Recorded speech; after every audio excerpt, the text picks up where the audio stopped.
Why aren't you printing? I wanted to print out a price list to go along with this video, but then I remembered we can put a man on the moon, but we can't make a printer that lasts more than a year.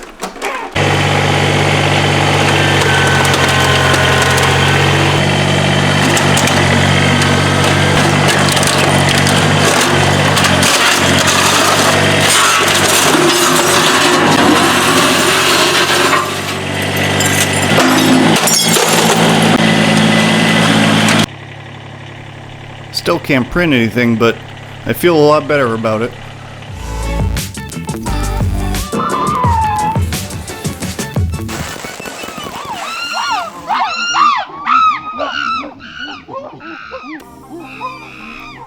Finishing interior trim on windows is kind of a pain, and it's actually really expensive if you use a typical finished pine.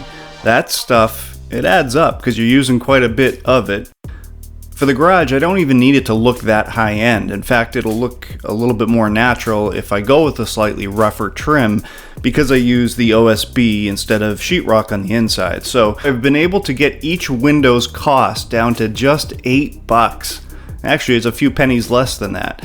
And what we're using here is some strapping, which you can get at any of your home improvement stores. This stuff I got at Home Depot for $1.96 for an 8-foot piece. It measures about 3.5 inches wide and it's about 1/2 inch thick, which is big enough for us to use it for both the outer face trim as well as the inner piece that goes from the window itself and gets you out to the finished wall depth. For deeper windows, and we run into this with the windows on my addition because that is framed up with 6-inch lumber instead of a typical 2x4, you will need to pick up some of the wider boards, which is a little bit more expensive, but not by much, and we'll see some of that towards the end here. I start by pre-painting them because painting the trim once it's on the wall, adds a whole layer of complexity where you're taping off things. If you can paint the majority of it before you put it up, it means all you really have to do is go back and touch up wherever your cuts were, and that makes it much quicker to get everything assembled and finished off. So for the paint, I am going with black, but as you see, I'm using a towel there to put it on as well as wipe it off. So the same type of technique you would use for staining, and the idea here is I'm not putting a thick coat on there. I want a lot of the grain to show through. I think that gives it a really nice effect, but obviously if you wanted to paint this completely, you could do that as well. But for my purposes, I think this is going to work out just fine. We'll start by measuring how far in the window is sitting in the window frame, and you're going to want to get a couple of measurements. They should be extremely close to each other, but always go with the lower of the measurements because it's a lot easier to throw a little caulking in there to fill in a gap than it is to have your outer trim pushed out because we were too deep at one point. Do your best and caulk the rest.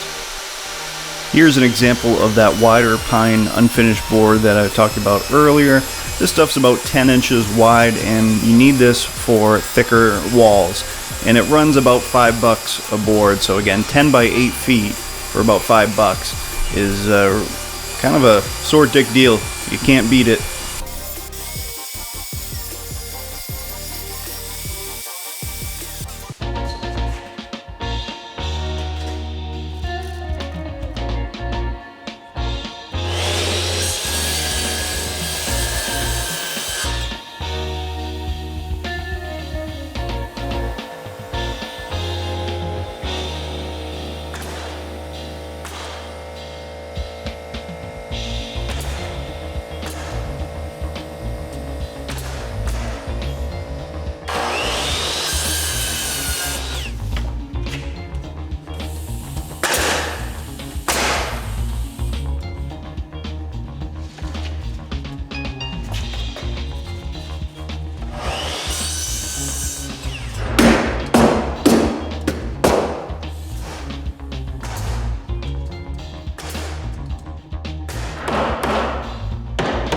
You're going to want to make sure you have some shims available because the window openings are not always perfectly straight. That's very common. and you want to make sure that these pieces are all straight. And there's a very easy way to do that, obviously with a level, but you can even just eyeball it against the window frame itself. You want to make sure all of your edges are aligned with the same amount of gap. If you don't do it during this step, the next step where you go to put the fascia trim on the front is going to look horrible, because that, no matter what, needs to be square to have your 90-degree corners, and there's no hiding window that is not sitting straight.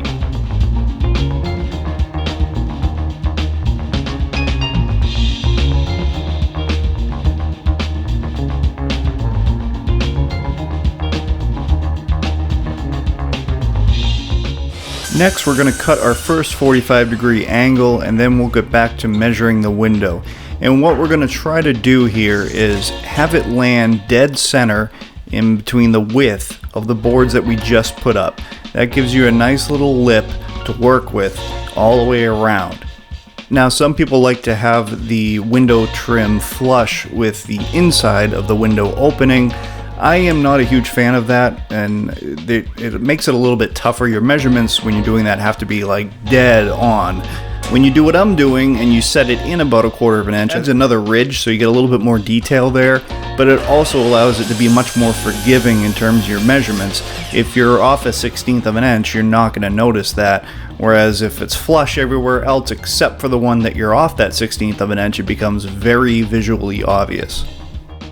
The key here is to line up those cuts at the beginning of each 45 dead even on each side, left and right, and then also making sure you maintain that gap, if you decided to do that, between the sill and where the start of this outer trim is. So you can see in my case it's about 1/4 inch, and we're going to maintain that all the way around the window trim. Here again, we're going to maintain these same rules. We're going to measure from the top of the first piece of outer trim on the bottom there, right up to the middle of the width of the upper inner trim.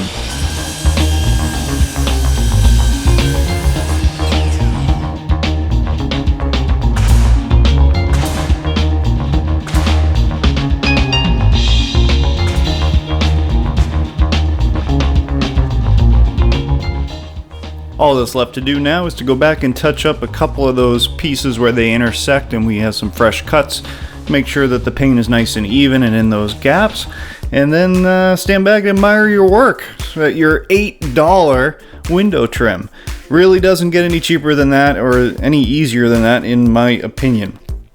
As always, everybody, I want to thank you all for watching. I really do appreciate it. It means a lot to me that you subscribe as well. If you have any comments, questions, concerns, and or criticisms, make sure you throw them down in the comment section below me. And as always, everybody, have a great day.